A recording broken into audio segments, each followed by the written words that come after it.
I think our biggest question has been pricing, and that's Okay. probably everybody.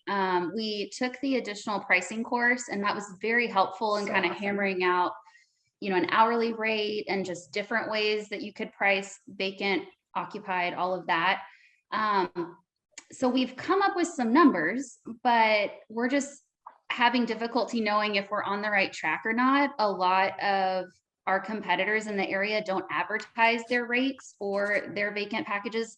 And we don't want to waste anyone's time by like reaching out and getting a fake quote or anything like Yeah, that. yeah, you don't want to do that. Yeah. So, and we haven't been able to, network with anybody yet within our area. So that's kind of the biggest piece of the puzzle. I saw on the Facebook group this morning, someone even questioned, could I charge 700 to 900 per room, or, just those types of things to getting to a final number. Yes, so I would say great that you took the pricing lab. So it kind of gives you a formula to work on. And from that, you don't always need to know everyone's pricing out there, because if you're using the pricing formula and you're going to put X dollars worth of inventory into a room or into a home, and then you're making sure you're covering whatever your moving costs are, delivery fees, any of that. The bottom line is you need to make a profit. So if you say it costs, I'm just going to pull these numbers out of the air, but let's just say it's $2,000, $3,000 to stage a home. That would be your delivery, your furniture, everything.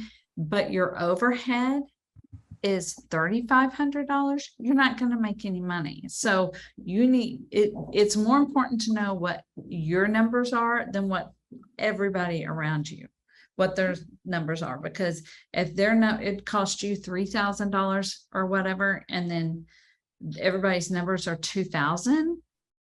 That's not profitable and it's not sustainable.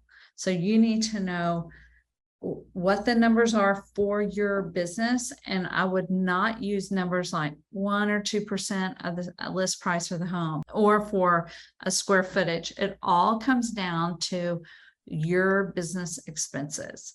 So add up each room. If in the living room, you're always going to have a sofa, 2 accent chairs, a coffee table, a rug. Just make your list, and you should have you started buying furniture yet or not yet? Yes. Okay. So you'll know the pricing on that. Let me ask you, are you using any inventory system yet for your Not furniture? yet. We've been shopping around Yeah. and trying to figure out what the right fit is. Okay. Is it a spreadsheet, or you have it? How do you have it recorded? And this was Debbie and I, this was our first spreadsheet right here, our brains. And so Yeah. we had, this is the data bank, and we had about 10 houses in here, and then they started falling off. That's about ours. It was very helpful though to hear that like you don't need to necessarily inventory, because we have our storage units broken up by furniture in a drive-up outdoor unit. And then we have accessories and lamps and decorative stuff in an indoor climate. So we're not going to really inventory, I guess, what's going on inside the smaller stuff, but the larger outdoor. That is a business decision that we have made. We inventory all the furnishings, case goods, upholstery, and rugs. We do not do the artwork and accessories, just due to the man hours it takes. We still count those when they're in a job, in a staging, but we do not have them in, we use Stageforce. We don't have them in Stageforce, but there's an area within Stageforce to write notes. So also within Stageforce, so we buy a sofa, we give it a name, we put in the dimensions, we put in there what we purchased it for. They have 3 different options. And if you're just getting started, you could do this on a spreadsheet.